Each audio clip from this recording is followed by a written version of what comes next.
motivi per i quali faremo l'incontro col commissario Šefčovič è per parlare di Mercosur, per parlare di reciprocità, per parlare di clausole di salvaguardia non come sono state proposte fino ad oggi, ma automatiche, perché questo fa una grande differenza in termini di possibilità per l'Europa di difendersi rispetto a un rischio anche di invasione di prodotti che possono provenire da altri continenti. Sulla reciprocità è molto semplice: le regole che noi imponiamo al sistema produttivo europeo devono valere quando noi importiamo prodotti provenienti da altri continenti, diversamente si traduce in una forma di concorrenza sleale molto pericolosa, non solo per la produzione del nostro sistema a livello europeo, ma in termini di sicurezza per la salute dei Qual è il cittadini. problema? Sono le soglie di tolleranza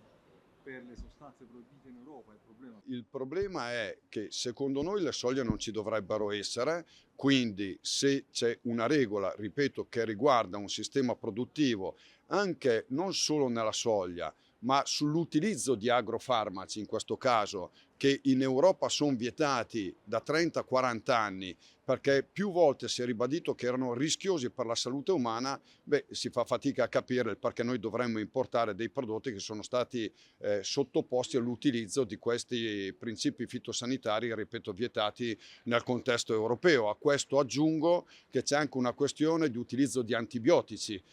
che in questi paesi è significativo. Se io lo vado a cercare nel prodotto una volta trasformato, difficilmente è tracciabile, quindi dovrei avere un sistema di controllo che agisce in modo preventivo, e su questo la costituzione di un'agenzia europea che è legata al mondo delle dogane io penso che sia assolutamente di fondamentale importanza. Beh, sulla semplificazione siamo sempre favorevoli. Tutto ciò che può riguardare uno sgravio di carattere burocratico nei confronti dell'attività dei nostri agricoltori è una delle poche cose sulla quale oggi c'è una sensibilità in termini di ascolto. Se noi riuscissimo a tradurre la semplificazione, per come siamo stati ascoltati, anche rispetto a una visione strategica che l'agricoltura può giocare in termini di crescita economica per l'Europa, io penso che l'agroalimentare possa essere sicuramente uno dei motori significativi per la crescita del futuro dell'Europa stessa. Ricordiamoci che